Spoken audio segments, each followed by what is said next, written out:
Une fois de plus, félicitations à Aigle. Là, sans doute, sans polémique, c'est maintenant l'émission numéro 1. Excusez, c'est l'émission numéro 1 à la République démocratique du Congo. Oh, ça la fierté à la musique congolaise. Pas autant le drapeau et un beau cannabis partout dans le monde. Là, c'est selon mes analyses. C'est ni pour ni contre, c'est sans polémique. Et puis, je dirais que mon histoire de combattant est juste pour faillite. Et l'histoire n'a pas ici à travers la arène à Fali. Parce que les combattants, ça a des erreurs. Ça a très erreurs. En tout cas, merci à Fali parce qu'il y a ici un gaz. Gaz ici. Tout les combattants, ce sont des politiciens. Parce que ce n'est pas la musique. Alors, la musique, ça coûte pour faire détendre la population. Ils ont même la population, la distraction, la détente. La population fait avoir la condition mais ça va nous pour se détendre. Parce que tant que combattant, un Congolais, un ferré, la diaspora, pour aller livrer concert, il ne fait que 100 francs pour nourrir la famille congolais dans le Congo. Et puis il a engagé des gens qui ont foutu Bango et le Congo raisonné sur ce fallait aussi à une fondation où il y a na Goma il fallait que 40 000 $ au état politicien. Azana mutu oya encouragé par le Belaï. Là c'est un. Deux. Fallait azana mutu a tin nakaté pour le Belaï. Fallait azana équipe technique, une équipe de presse na yé. Entre autres, la selle au Tokomo à l'équipe pour faire sa actualité à Fali pour dire de A à Z et ça rien que Nana Boudouga. Oh mi Nana Boudouga muso azate. Bato tangi ba kombo na Jaël. Maniké. Kisinzora. Par exemple, il fallait appeler visa. Ce qu'on a la délégation, il fallait appeler ça visa pour le premier tour. La délégation est payée, deuxième tour, et ça, complicité, il y a sous les Kaouka, na Abel Assou. Oh, la vérité, vous m'avez vu. La liste, ça fallait pas. Bango tango bateau le Canada va remercier Fali pour remercier. Oui, il faut pas remercier Fali parce que sous les Kaouka, na Abel Assou, ça pour na ça pour na Fali pour pas.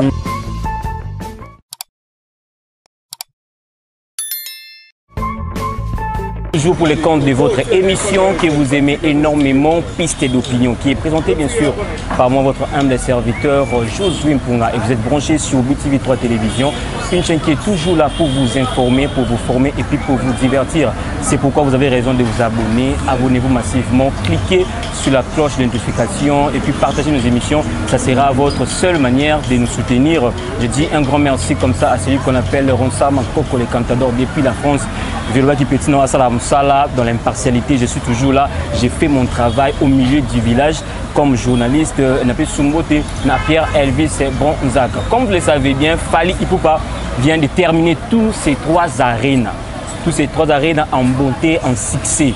Mais il y a des propos de Gaulois, des propos de Spiritas, par rapport à Félimanion Sowana, Ferrego la paix aux États-Unis, bien qu'à Kitaki en Côte d'Ivoire, à Betaki, mais à zone des États-Unis. Comment est-ce que mon invité va développer sur ces plateaux? J'ai mon invité, mon nene, il y a sa analyse au milieu du village. Côté Mabezali à Lobby, côté Wolamwezali à Lobby, il s'appelle Gaël. Ensemble avec lui, nous allons parler sur les actualités musicales. Alors, je vais devoir déjà saluer mon invité, Gaël. Bonjour. Ouais, bonjour, meilleur Venayo. Meilleur Vena abonné sur Zolanda Bisso partout dans le monde. Meilleur Vena Aigle Suprême, Aigle Jaune, Maman Margos Mwanda. Et meilleur Vena arrive à Dimbala, le nouveau marié. Le nouveau marié. Quand on arrive à Dimbala, on a Marlene Motema. Donc voilà, et c'est Ndaka Bongo. Meilleur Vena Maman Yvonne, meilleur Vena Leader Claude. Meilleur Vena Loris, c'est moi, boss à boss. Meilleur Vena Corinne Mondila Balobi. La meilleure Vena Chico c'est Fumum Papé, meilleur Vena. Meilleur Vena Chico c'est Fumum Pa. Les grands caméramens. Talaka comme ça, la rabie. Meilleur V spécial, la patron ya chaîne, na biso. Pierre Elvis et Bronzac. Pierre Elvis et Bronzac. Oh, ce que tu as comment ma belle si le raté 100 €. Ah, au raté. Il faut aussi savoir Pierre Elvis et Bronzac. L'homme de la parole. La bâtonnière sur au c'est la banalise, la biso, au tala biso, au tala biso du début année. une année de clôturer année na biso kitoko père. Alors grand prêtre Gaël Tuzana yu awa bamba bamba to tumba kaka to ah peut on église ti ana on c'est Cécile nango surtout ko to peut to sona masumu to kenega ti masumu te quand même to tala sika émission ya mais to tout est vraiment bordir émission les 31 ni na tout bordir ce qui tombé dans ça l'émission les 31 voilà oui là na le battement manzambi wale de au fait voilà, Fally Ipupa vient de terminer tous ces 3 arènes. Voilà. Comment est-ce que vous appréciez l'événement? Ça a été des événements. Hein? Voilà. Combattant, télém, combattant, lobby, mais Fally Ipupa à tenir quand on a un concert, malgré combattant, télém, mais Fally Ipupa a presté, a bâti tous ces 3 arènes en beauté, en succès. Analyse nos amis par rapport à la réussite, un Congolais qui a gagné. Hein? Voilà. Comme on dit toujours, c'est le Congo qui gagne.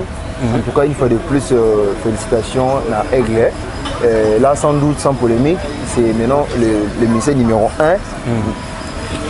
C'est le mission numéro 1 à la République démocratique du Congo. Oh, ça, la fierté à la musique congolaise. Pas autant le drapeau et un beau cannabis partout dans le monde. Là, c'est selon mes analyses. C'est ni pour ni contre, c'est sans polémique. Et puis, je dirais que mon histoire de combattant est jusqu'au faillite.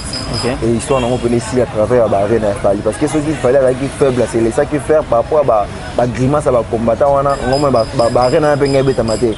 Donc on a un concert ou une guerre ou un combattant qui va noter mais la intercalé. Le ministère de la Mikilité et nous avons fait continuer. Dernièrement, on a une émission, on a une parenthèse qu'on a fait. Les combattants ont des erreurs. Ça va très erreur. En tout cas, merci à Fally parce qu'il y a ici bango gaz. Gaz ici. Tout oyo ba combattant fa ce sont des politiciens. Parce que ce n'est pas la musique bon samboka. Alors la musique est ça coûte qu'on faire détendre la population. Ils ont même la population la distraction, la détente la population faut avoir la condition mboka ba méchant ba nini ana ko kata nous les pour se détendre. Parce que tant que combattant a télémé là un Congolais un ferré sur la diaspora pour aller livrer concert à un fils que 100 francs pour nourrir famille congolais dans le Congo. Et puis il a engagé des gens ceux qui ont foutu bango pe nourrir famille dans Congo. Et le Congo raisonner sur Fally aussi a une fondation azo sunga batu na goma wana o fallait que nous 40 000 $ au état politicien moi sala ngote. Pas ta politicien moi sala ngote. Alors batu o ba combattant fa ba intercaler. Ba tsata makolo ba Europe et ba politicien. Mais au moins ba combattant ba tika ba politicien ba ya mikili ba ministre ba mikili kaka ba combattant ba ko ba garde du corps na bango. À quoi bon ko télé ba musicien. En tout cas une fois de plus c'est pour chapeau à Fally Ipupa parce que gaz et ba combattant et sili. So la ndiro ba ba combattant ba ba souté. Ba linga qui va profiter na grimace on va menacer Fally que conseil beta maté. Tant au moins que na li reconnait que les conseils oyo pour que vous beta makaka le yo Fally yaka to négocier. C'est ça quand Fally que na ko ça ko so na bango. Après qu'il y a une négociation T, il y a une note de ce qu'il fallait mettre pour aller une négociation.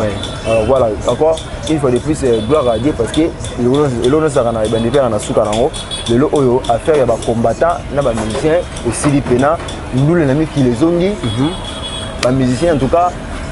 Fabio Gaspé na mona auto lancer déjà Casino de Paris. À Robert Kalenda nous les amis qui les ont mis dans combattant mais quand la quitte yo vandi wana la maki mon lobelmo il a fait Rego la Tarik à lobby malgré Fally Ipupa Betty mais il y a eu des échecs.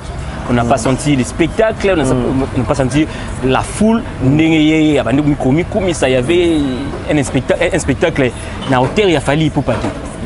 Bon, lobby de Gonani Tarik à lobby malgré qu'il fallait Betty, il y a eu des faillites. Au moins, concert, concert, c'est l'examen des dessin. Concert, c'est l'examen des dessin. Vous avez 100%. C'est-à-dire, il y a un technique, un musical, il y a foule, c'est-à-dire, on remarque au lieu de 40 000, Bazaki 39 990. Donc 10 bazangaki. Comme ça, son. Claire et Zangaki. A foutu na son pour Claire et Zangaki. Timbre et Zangaki. On a raté la lumière. En poule, mon corps essaie de péler quitter. Donc ça dit, moutou na moutou. On a façon de analyse sur la réussite. C'est l'eau, mon boy. On a dans le baka. Nous avons deux sortes de Gaulois. Nous avons des Gaulois qui réfléchissent en tant qu'analystes. Nous avons des Gaulois sentimentaux. Alors, nous avons le bon qui a fait des faillites à Gaulois sentimental. À Gaulois, il y a un zoto. À Gaulois, il y a un zoto. Il y a Makilate, il y a Moutoute. De Gaulois, il y a un zoto. Alors, Fali Poupa, rien n'a émis ça. En tout cas, moi, je dis merci encore. Mais il a dit aussi que c'est le correcteur à Oya, n'a que rouge. Fait rigoler, attends, on va mais c'est le correcteur, on a dit rouge. On ne refuse pas. Alors, pour corriger, la grande salle, il faut corriger. Il faut que ça dans la petite salle. Oh. Faire la bête qui est ah oui, oui. Pour corriger la grande salle, donc, il faut qu'on remplisse la petite salle. Mais tu vas mettre aux États-Unis. Ah, mais c'est une image, il y a la salle. Parce que moi, les États-Unis, ça, c'est les athées. Ok. Ceux qui sont dans les États-Unis, moi, dans les États-Unis, qui arrivent dans les États-Unis, la salle, moi, il y a une image, alors, commenter dans les commentaires. Mais dans les États-Unis, ça, c'est les athées. Donc, dans la salle de réunion, la salle de conférence, la salle de spectacle. Déjà, quand on parle de salle de réunion, salle de spectacle, la salle de théâtre, donc tout le monde a la capacité aussi, il y a 200 personnes, 300 personnes. Tu es débordé par 1000 personnes? Non. Le spectacle? Non, il est débordé. Il y a combien de populations dans les États-Unis, il y a la musique qui est c'est-à-dire que tu vas dire en Europe où il y a la musique congolaise. Dans les États-Unis, donc ceux qui ont réussi au côté moins 200 personnes, c'est que les pays où ils ont la frontière dans les États-Unis. Donc pour corriger la grande salle, il faut réussir dans la petite salle. Alors si on a eu des images, faire Rigola a rempli des petites salles des États-Unis. Bravo. Voilà, total, il faut que nous la capacité dans la grande salle. Mais ceux qui sont dans la petite salle, ils ont réussi autour de sa tête. À comment que nous, mais la grande salle. Donc selon vous, Ferregola n'a pas réussi. N'a pas réussi ses concerts aux États-Unis. Par rapport, il a joué, mais il a réussi sur le plan, scénique, ouais. Sur le plan scénique, mais sur le plan full capacité, avec tout. Zéro. Madodo. Madodo fait un bazui. On va dire que la fallu la vidéo, à 4 vidéos. On est on est dans projet. Je parle en tant qu'un analyste. Et qui va qualifier au arrière, hein? Non, ça analyse. Parce que tant que vous avez fallu rideau, mais bien que vous avez fait vous savez, le spectacle, il va plein les athées. Et c'est au moins qui fait rigoler là. As musicien ceux qui avaient dit concert la vidéo intégralité du matin mais fallait ça pour mon intégralité du concert tout le monde encore parce que comment est-ce qu'il y a des concert ça il vient habiter les États-Unis il paraît que Mata quitté il paraît concert dans sous il paraît à Mata quitté parce que raison de bosser qui yaki penzate raison qui contrat vraiment ici m'a quitté moi il paraît à Mata quitté. Ce qui est sur le plan contrat, c'est je dirais, c'est la matière, sur l'équipe, sur l'organisation, l'équipe naïve. L'équipe qui a fait le goal là. Il faut on a dans le bureau naïve. Le bureau a fait le goal. Non, le bureau a fait le goal les fonctionnalités. Le bureau a fait le goal les fonctionnalités. Faiblesse pour la zone là. Le bureau a fait le goal les fonctionnalités. En tout cas, faire le goal à conseil gratuit pour l'année 2024, c'est un remaniement. Changer dans le bureau na wana. Le bureau moi ça m'a malonga sur le plan communicatif, bazaté. Sur le plan marketing, l'artiste est chanté. Imaginez en incité. Vous proposez, soit disant vous proposez qu'il faut se produire dans une arène. Accord arène. Vous confirmez, mais affiche que vous avez la page à faire le go là. Boum. Alors, si vous avez un service de communication, erreur communicationnelle. On a vu que notre bureau a fait le goût de fonctionnalité. On a fallu battre des records sur tous les plans. Pourquoi? Avant l'équipe, on va travailler, on va viser, on va la musique, on va il a fallu Internet. Il est le numéro 1 à Congo. Pourquoi? Il connaît déjà des plateformes, on a vu que pour nous réussir, pour nous au côté. La plateforme est presque délai, il fallait que Congolais. Donc voilà, avant tout côté na bateau fallait memaki parce que vous avez sans ignorer qu'il y avait des gens au fallait à gratifier qui a qui récompense parce que à l'obélaraé. Combien même tu me suis à l'obé il fallait faire mon visa pour l'obélaraé, ça récompense pour l'obélaraé. Zapon. Aussi ça. Mais bah comme une poto bandi ko sona bango na bango Maniké côté Jaël côté nani côté Maniké Jaël Kisinzora Kisinzora ba ko sona bango na bango mais avant de répondre place wana question elinga na mutu e kamwisi penga na super kamwisi ba internaute ba Holanda biso tu ebi que c'est Léona Hans Luzolo et ben donc simba vraiment ba rumeur et bimi analyse ni ostali par rapport à réconciliation à Hans Luzolo réconciliation ils a monté Théo ni bon ça va gag c'est la musique, c'est ça, théâtre. C'est là comme comédien. C'est là bana comédie depuis makambo ya concert ya octobre ya Fali. Le 29. Le 29. O yanga beta imka. Donc on a confirmé c'est là comme comédie wana. Comédie. Comment on peut d'espoir on beta concert au louer espace T. Donc tu n'as pas qui fait na bourgmestre wana kadima pour ka couvrir son. Exact, casting. Azok que personnage na théâtre dans le sala. Ce qui est sûr, dans la réalité à Lelo, il est comme producteur, il y a Céléo Scram, il y a Gag Baosala. C'est Hans qui produit Céléo, il y a Gag.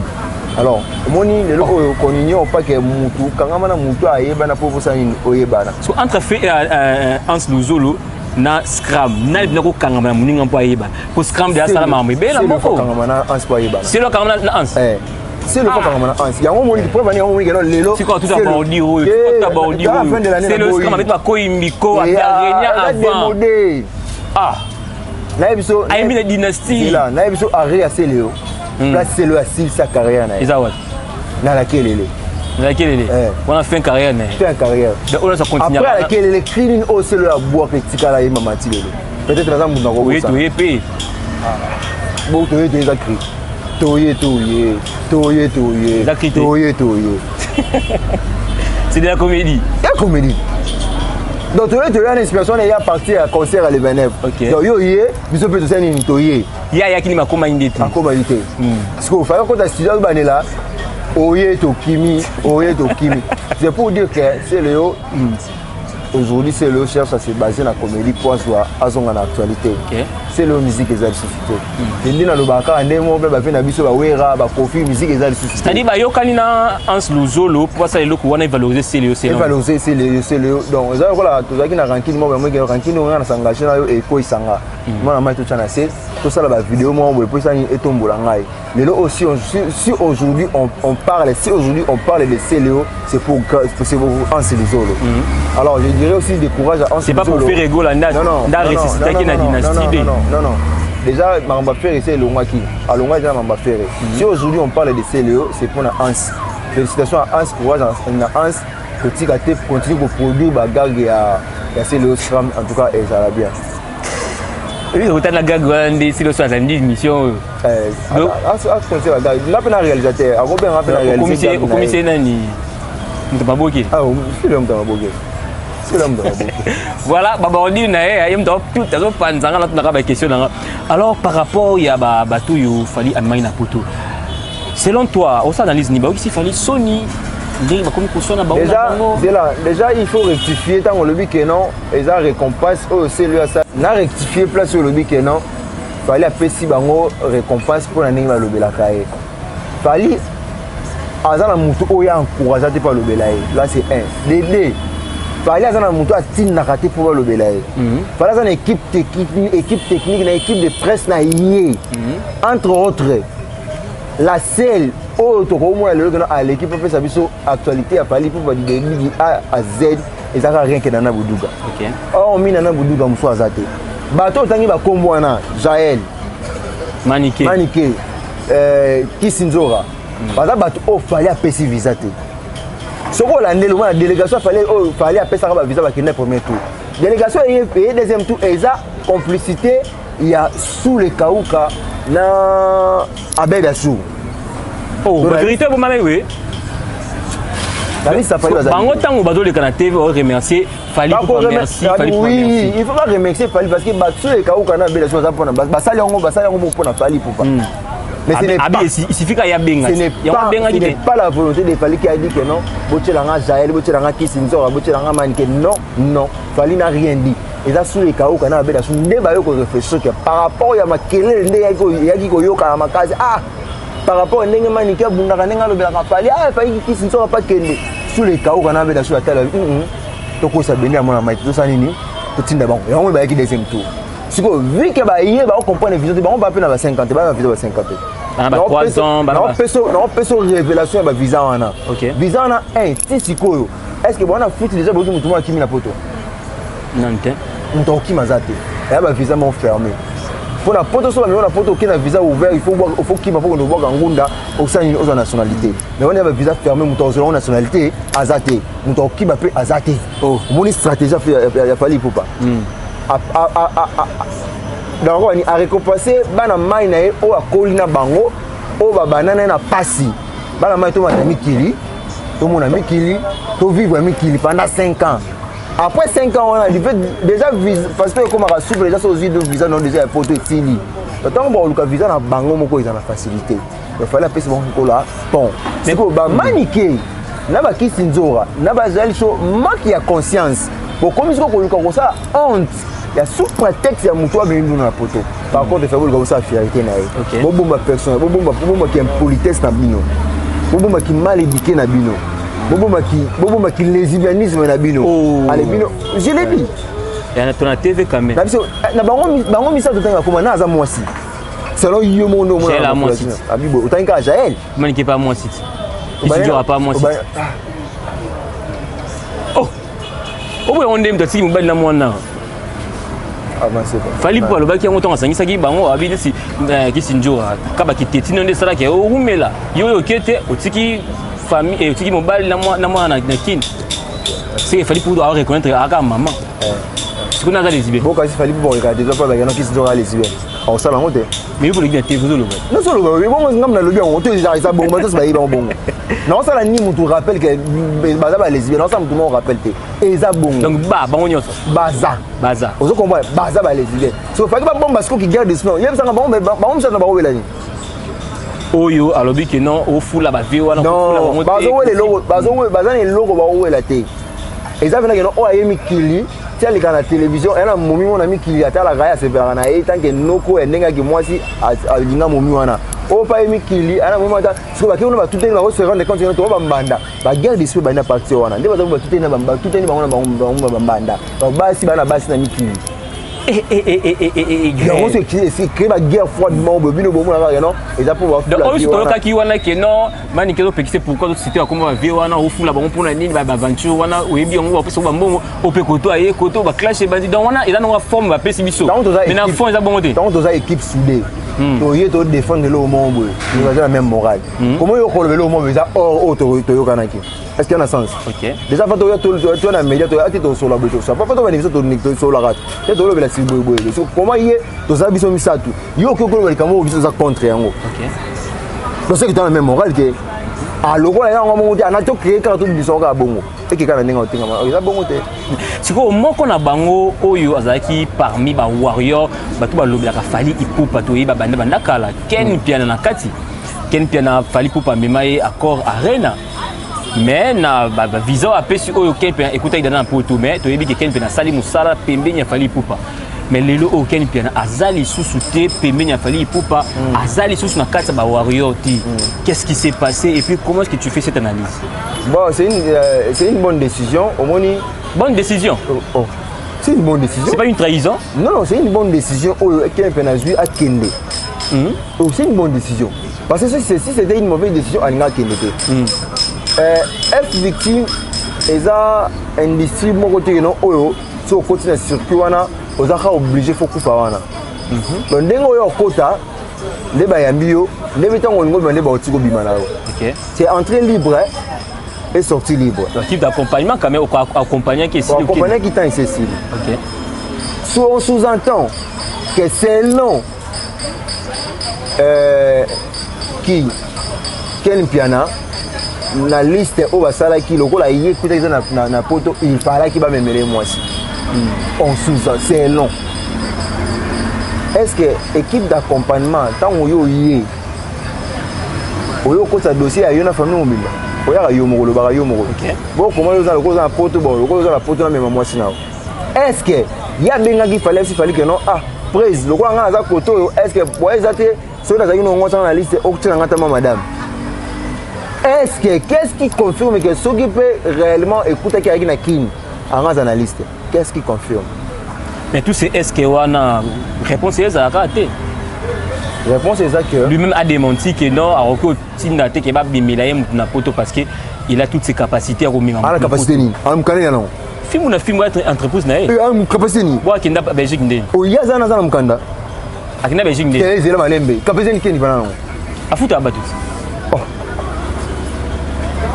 Yo ka soko futa mutnation tala. La patronne n'y a ça mais j'ai pris au caméraman na monter na journaliste ba sur la chaîne. Il y a un patron qui a YouTube, il y a un caméraman qui a $250. Patron qui a YouTube, il y a un journaliste qui a $300. Franchement, ça a c'est-à-dire, ce qu'on fout dans $100, il y a une capacité de faire poto. Ah, comment c'est les dit? Avant, on a mon fleuri. Là, on a mon fleuri. Quel pénalty? Oh, au boyant. Quel pénalty de foutre la Vivi dans Kitambo? Dans Kitambo, mon fleuri. Oh.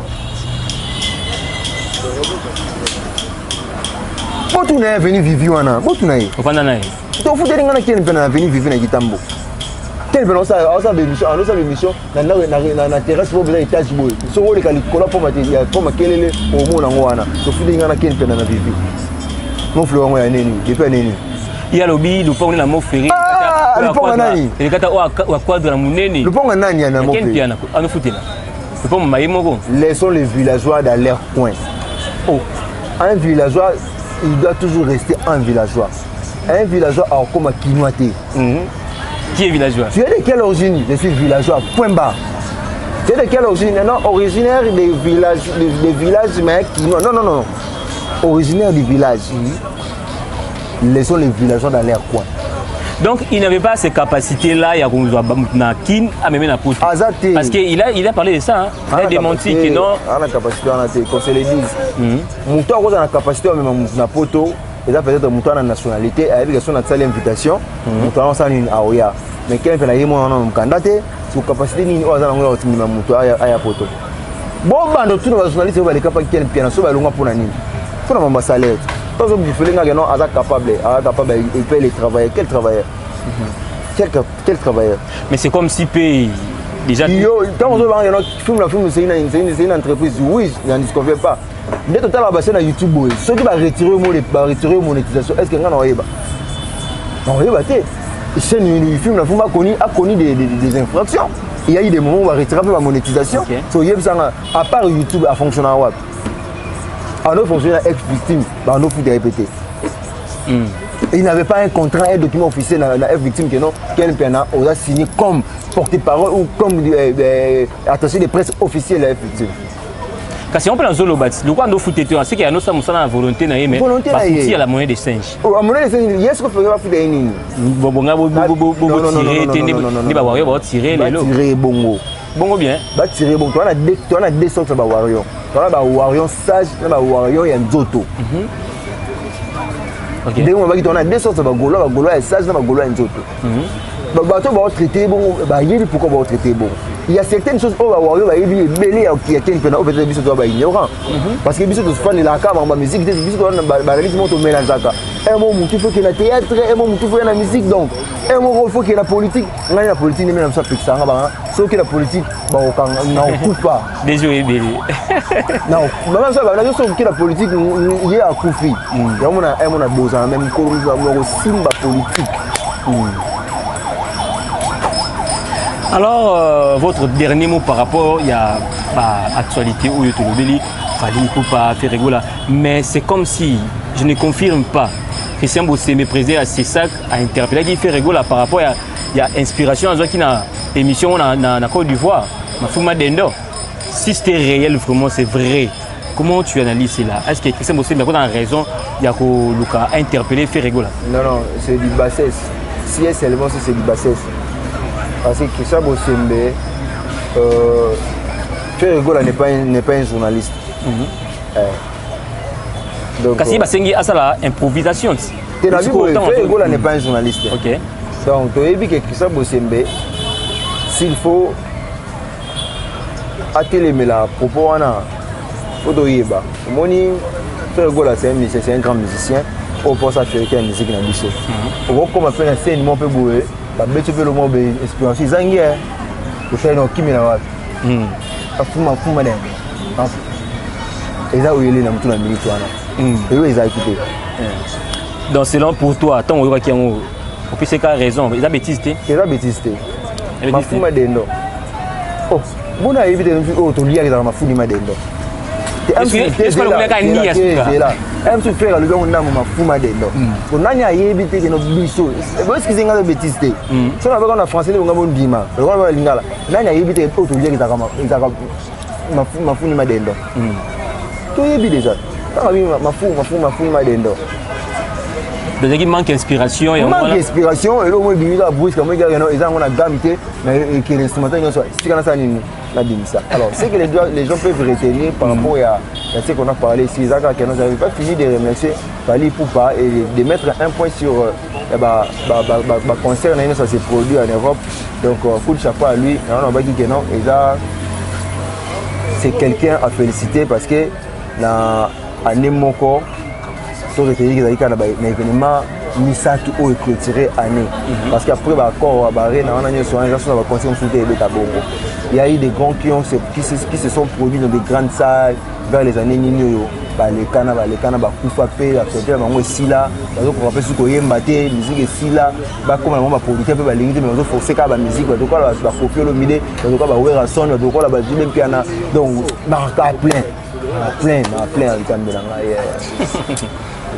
numéro na yo comme ça dédicace Zamba Sungaka ramène peu maman ils ont kendele ils appellent ça bien mais les combattants doivent intercaler les politiciens battre en kona pototé la place va intercaler les musiciens parce que battu besoin détruire mboka c'est les politiciens ce n'est pas les musiciens. Musicien a ça la cop pour aller sa famille mais combattant a ça la cop pour ma population c'est ça la différence. Mais bah combattant bah comme on va garder du corps à politicien qui et passe. Voilà, Eza Passi et le binango Gaël, mes numéros non PCT. Ouais, numéro on est dans le public. Déjà, sur le Facebook, Jacob Nefali Gaël, numéro Bimi, c'est plus 243 89 14 34 188, plus 243 89 14 34 188. Dans un numéro, on est dans la 24 24 heures opérationnel. À part quand on a à partir de 22 heures, on a Lali. On a Lali en plus par rapport à Pacifique. Et on a Robin en mobilité. C'est ça. Un Robin en mobilité. Ok, division pomme. Division, il y a couple. Couple. Bon, est-ce qu'on a un téléphone? Oh, c'est ça le principe. Bon, vous avez accroché le téléphone, maintenant, mais la mère, bon, maman, ce soir, les pannes, mais on a l'eau. On a vu que maman, ce soir, les pannes, mais on a l'eau. Mère Oyozoloba, mère Oyozoloba. Quand même, Manzele. Ah, Manzele, bon, Manzele, non, il est. Merci beaucoup à toi, Chikosé Foumou, pour avoir les gars qui me questionnent dans la Yasuka qui m'a quitté. La vidéo, merci à tous qui la début émission Oyo, Tonobi Kaka. Ce qui va pour te tenir et les ébino limbi sabiso toi tout mettre, c'est une analyse par rapport il y a la caméra aussi, les gars déjà vu et ma bébé Nini. Bon, tu as vu ma BT, Gaël a brossé, mais quant à moi, ceux qui et ces possibilités, Bolimbi ça va vraiment, tout ça, on a prononcé la bino. Alors, félicitations à toi, Fally Ipupa Aigle, parce que musique pendant 10 ans, 11 ans, musique est bêtité dans la poto, mais Fally Ipupa a ici, musique dans la poto. Et puis si vous avez un artiste qui est en poto, alors merci Nabino, vous abonnez à la chaîne, vous partagez, vous likez, vous avez plus de 143 81 67 00 177. Nous sommes là pour bien collaborer avec vous. Merci à Pierre Elvis Ronzac na France, mon vieux Ronsa, mon coco les cantadors, mon vieux Jimmy Bella ou na Soudafouana, bon séjour na Katia Belgique, et puis sur Bamo Théâtre, na Pessi Bamo TP, na sous le Kaouka Balobi 218 na Moamba. Sur le Kaouka, na Mouimpanzia Funa Kuna 821, professeur Taylor Lubanga Balobi, au pur ya Funa. Bana Funa non so lobby mercredi, tout qui nous voter Taylor Lubanga 821 Toza Mobimba. Alors je vous donne rendez-vous très prochainement. Chikosé Foumou pas derrière la caméra, je te dis un grand merci. Bon Nabiso, Nabiti Vitro Télévision. Restez branchés et je vous dis ciao.